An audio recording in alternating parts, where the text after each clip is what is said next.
जी हाँ, तो आज के इस वीडियो में आप लोगों को मैथिली का टेस्ट होने वाला है। क्या आप लोग इसके लिए तैयार है या नहीं, ये आप लोग पहले कमेंट करके बताइए। तो आज का दोस्तों आप लोगों को जो मैथिली का टेस्ट होने वाला है, इसमें हम आपको बताएंगे मैथिली का टॉप 50 ऑब्जेक्टिव क्वेश्चन देखने वाले हैं दोस्तों, जो कि वीवीआई भी है, या सिर्फ टेस्ट नहीं है, वीवीआई भी ऑब्जेक्टिव क्वेश्चन है। ठीक है, तो आप लोगों को वीडियो में अंत तक बने रहना है, और जिसका आप लोग का आंसर पता हो तो समझ ही रहे आपकी टेस्ट है, तो उसका आंसर आप लोगों को कमेंट बॉक्स में कमेंट करके बताना है। ठीक है, तो देखिए आपका सबसे पहला नंबर ऑब्जेक्टिव है मैथिली क्लास 10 का, कि प्रयागराज के क्या है कि प्रयागराज के अखिल भारतीय मैथिली साहित्य समिति द्वारा 10टा दुर्लभ प्राचीन मैथिली पोथी प्रकाशित कयल गेल छल। यह जो प्रयागराज अखिल भारतीय मैथिली साहित्य समिति द्वारा 10टा दुर्लभ प्राचीन पोथी प्रकाशित कब किया गया था? 1961 में, या 62 में, या 63 में, या 64 में? तो जल्दी से आप लोग बताइए कि एक का आंसर क्या हो जाएगा। तो एक का जो आंसर हो जाएगा वह होगा 1961 में, यानी कि ऑप्शन नंबर ए इसका सही हो जाएगा। इस पर देखिए आपका अगला है कि व्याकरण क्या है कि व्याकरण प्रबोध के रचनाकार थे। तो व्याकरण प्रबोध के रचनाकार कौन है? भोलालाल दास, या राम लोचन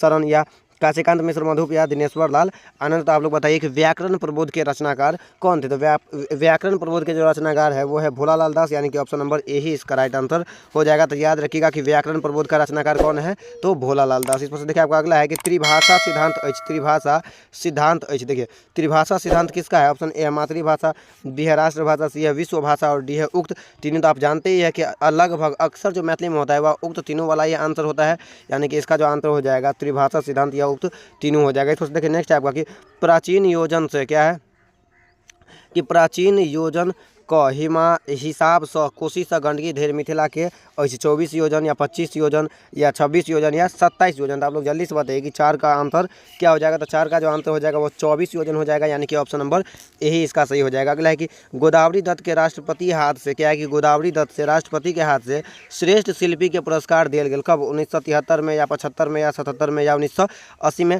तो 5 का जो आंसर हो जाएगा ये हो जाएगा 1980 में, यानी कि ऑप्शन नंबर यही इसका आंसर हो जाएगा। तो याद रखिएगा कि गोदावरी दत्त के राष्ट्रीय हाथ से श्रेष्ठ शिल्पी के पुरस्कार कब दिया गया था? तो 1980 ईस्वी में। नेक्स्ट आपका कि गोदावरी दत्त के ख्याता छली क्या है कि गोदावरी दत्त व्याख्याता छली MASM कॉलेज दरभंगा से, या ब्रह्मानंद कला विश्वविद्यालय दरभंगा महाविद्यालय दरभंगा से, या महिला कॉलेज दरभंगा से, या मारवाड़ी कॉलेज दरभंगा से? तो आप लोग जल्दी से बताइए कि 6 का जो आंसर हो जाएगा वो क्या होगा। तो 6 का जो आंसर हो जाएगा वो हो जाएगा पर ब्रह्मानंद कला महाविद्यालय दरभंगा से इसका आंसर हो जाएगा। अगला है कि काशीकांत मिश्र मधुप क्या है कि काशीकांत मिश्र मधुप शिक्षण विषय छल। ऑप्शन ए मैथिली, बी है संस्कृत, सी है विज्ञान, और डी है गणित? तो जल्दी से बताइए कि 7 का आंसर क्या हो जाएगा। तो याद रखिएगा कि 7 का जो आंसर हो जाएगा वो हो जाएगा संस्कृत। तो इसका आप लोग याद रखिएगा, इसका right answer option number B Sanskrit हो जाएगा। नेक्स्ट है कि व्यक्तिगत क्या है कि व्यक्तिगत चिट्ठी पत्री से हो पद में लिखे थे। ऑप्शन ए है यात्री, बी है मधुप, सी है विनोद, और डी है विदित? तो जल्दी से बताइए कि 8 का जो आंसर हो जाएगा यह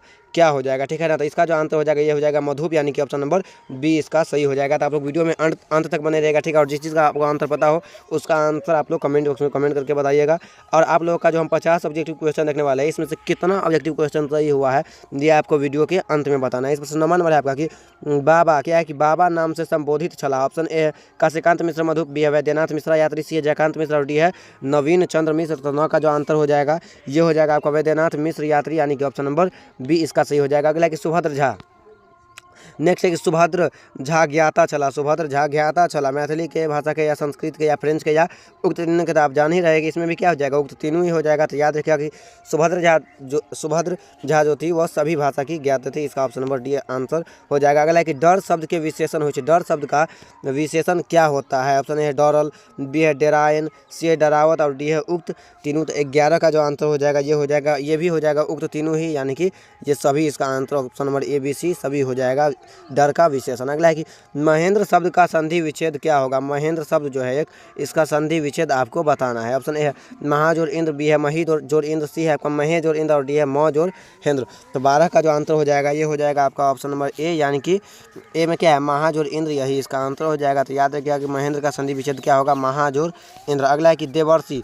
देवर्षि शब्द के संधि विच्छेद क्या होगा? इसमें से ये आपको बताना है। ऑप्शन ए देवर्षि, ऑप्शन ए देव जोड़ ऋषि, बी है देव जोड़ श्री, सी है आपका देवा जोड़ ऋषि, और डी है यही में कोनो नहीं? तो 13 का जो आंसर हो जाएगा ये हो जाएगा देव जोड़ ऋषि, यानी कि ऑप्शन नंबर ए इसका राइट आंसर हो जाएगा। अगला है कि नायक क्या है कि नायक शब्द के संधि विच्छेद हुए, तो नायक शब्द का संधि विच्छेद क्या होगा। देखिए आपका 4 ऑप्शन दिया हुआ है, तो जल्दी से आप लोग बताइए कि नायक शब्द का संधि विच्छेद क्या हो जाएगा। तो नायक शब्द का जो संधि विच्छेद होता है वो होता है नई जोर अक, यानी कि ऑप्शन नंबर ए इसका सही हो जाएगा। अगला है कि जगन्नाथ शब्द के संधि विच्छेद, देखिए यहाँ पे संधि विच्छेद वाला लगातार क्वेश्चन रिपीट हो रहा है, तो आप लोगों को करना है क्या है, तो आप लोग संधि का व्याकरण एक बार अवश्य ही संधि का पढ़ लीजिएगा। तो आपको बताना है कि जगन्नाथ का संधि क्या, संधि विच्छेद क्या होता है। ऑप्शन ए जगत जोड़नाथ भी है, जगन जोड़नाथ, सी है आपका जग जोड़नाथ, ऑप्शन नंबर डी है जग जोड़नाथ। तो इसका जो आंसर हो जाएगा ये हो जाएगा जगत जोड़नाथ, इसका आंसर हो जाएगा ऑप्शन नंबर ए 15 का, याद रखिएगा। अगला है कि आविष्कार शब्द के संधि विच्छेद हो, आविष्कार शब्द का संधि विच्छेद क्या होगा। तो देखिए यहाँ पे भी आपका 4 ऑप्शन दिया हुआ है, यहाँ पे आपको संधि विच्छेद बताना है कि 16 का जो आंसर हो जाएगा आविष्कार का संधि विच्छेद क्या होगा। तो आविष्कार का जो संधि विच्छेद होता है वह होता है आविह जोड़कार, यानी कि ऑप्शन नंबर ए ही इसका सही हो जाएगा। अगला है कि आचार शब्द के अर्थ हो, आचार शब्द का क्या अर्थ होता है, आचरण या रीति या व्यवहार या ए अभी दोनों। तो 17 का जो आंसर हो जाएगा ये हो जाएगा ए अभी दोनों, यानी कि आप जो देख रहे हैं आचरण और रीति या दोनों इसका आंसर हो जाएगा। अगला है कि अधि क्या है कि अधि शब्द के अर्थ हो, अधि शब्द का अर्थ क्या होता है, मानसिक कष्ट या व्याधि या शारीरिक कष्ट या यही में कोनो नहीं। तो 18 का जो आंसर हो जाएगा ये हो जाएगा मानसिक कष्ट, यानी कि ऑप्शन नंबर ए। अगला है आपका देखिए कि अचल शब्द का अर्थ हो, अचल शब्द के अर्थ क्या होता है, पक्का या पर्वत या स्थिर या उक्त तीनों। तो 19 का जो आंसर हो जाएगा ये भी हो जाएगा ऑप्शन नंबर डी, यानी कि उक्त तीनों वाला ही मैथिली में अधिकतर का आंसर होता है, याद रखिएगा अधिकतर का होता है, सबका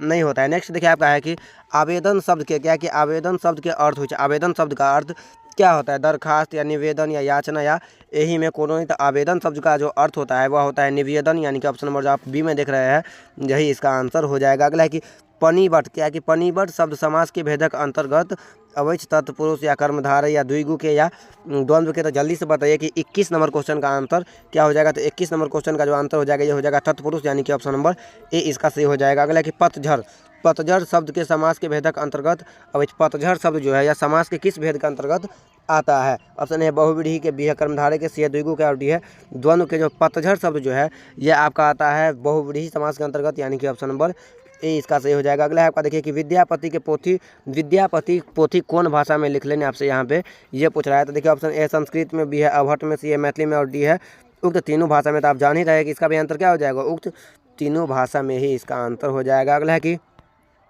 चंदा झा के निधन भेलन, चंदा झा का निधन कब हुआ था ये आपको बताना है। ऑप्शन ए 1891, बी है 1901, सी है 1907 और डी है 1911। तो चंदा झा का जो निधन हुआ था वो हुआ था 1907 ईस्वी में, यानी कि ऑप्शन नंबर सी जो आप देख रहे हैं यही इसका आंसर हो जाएगा। अगला देखिए आपका है, अगला है कि लक्ष्मण झा के आदर्श पुरुष छलथिन, लक्ष्मण झा के आदर्श पुरुष के चलित। Option A Gandhi ji, B है लोहिया जी, सी है कर्पूरी जी और डी है उक्त तीनों में कोनो नहीं। तो लक्ष्मण झा के जो आदर्श पुरुष थे वो थे आपका गांधी जी, यानी कि ऑप्शन नंबर ए इसका सही हो जाएगा। नेक्स्ट है आपका कि मांगन खवास क्या है कि मांगन खवास वाद्य यंत्र छल, बांसुरी या ढोलक या तानपुरा या हारमोनिया। तो 27 का जो आंसर हो जाएगा ये हो जाएगा तानपुरा, यानी कि ऑप्शन नंबर जो आप सिर में देख रहे हैं यही इसका आंसर हो जाएगा। अगला है कि मांगन खवास के प्रख्यात संगीतज्ञ बेसी प्रिय चला, पंडित ओंकारनाथ ठाकुर या करीम आकर खां या नारायण राव के या व्यास के।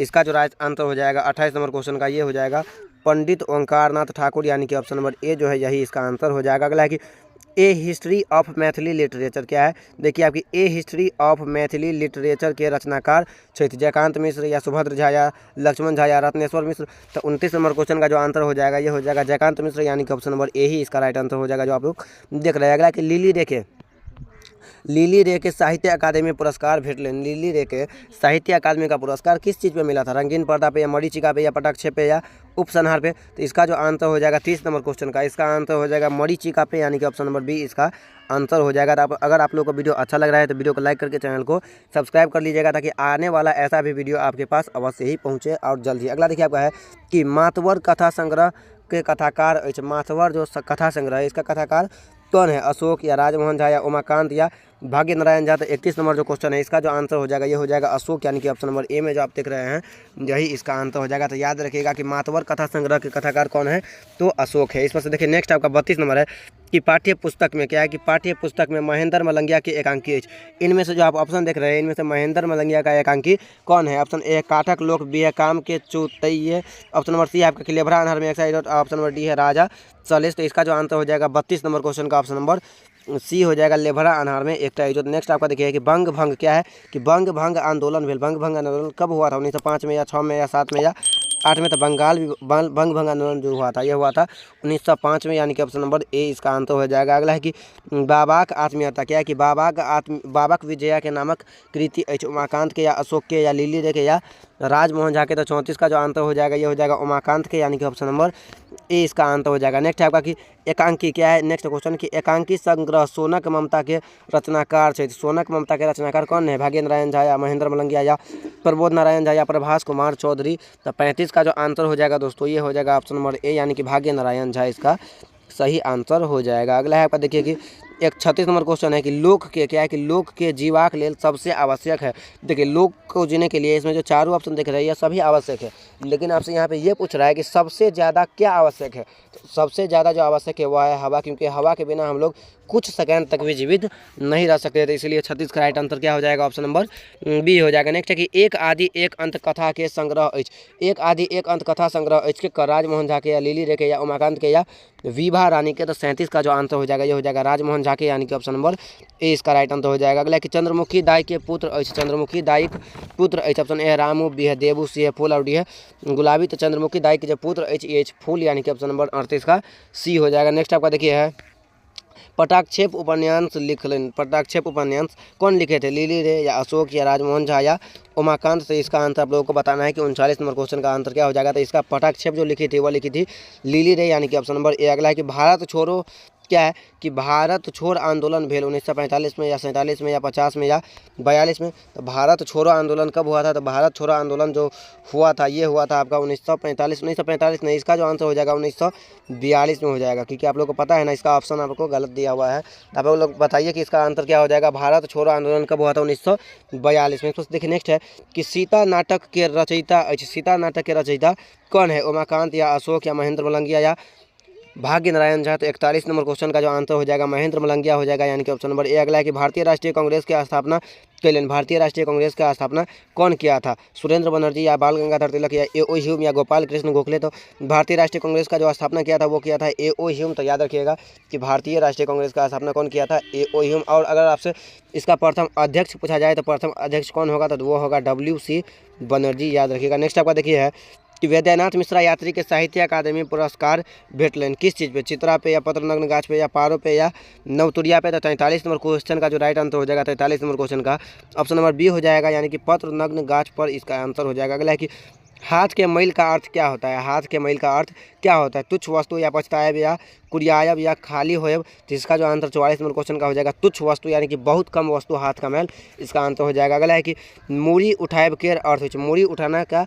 मुहावरा का क्या अर्थ होता है? तत्पर होना या ध्यान देना या ताकत या जिज्ञासा करब। तो इसका जो आंसर हो जाएगा देखिए मूड़ी उठाने का अर्थ क्या होता है? जिज्ञासा करब, यानी कि 45 नंबर क्वेश्चन का राइट आंसर क्या हो जाएगा? Option number D. नेक्स्ट देखिए आपका है कि बाह्य पूरब, क्या है कि बाह्य पूरब के अर्थ क्या होता है? संग देव या सहारा देव या अपनाएब या भार ग्रहण करब। तो 46 नंबर क्वेश्चन का जो आंसर हो जाएगा ये हो जाएगा संग देव, यानी कि ऑप्शन नंबर ए इसका सही हो जाएगा। अगला है कि कपार खाएब का, कपार खाने का क्या अर्थ होता है? तंग करना या अभाग्य होयब या दुख देव या विवश करब। तो 47 नंबर क्वेश्चन का जो आंसर हो जाएगा तंग करब, यानी कि ऑप्शन नंबर ए इसका सही हो जाएगा। अगला है कि आँख फेरी, क्या है कि आँख फेर ले के अर्थ क्या होता है?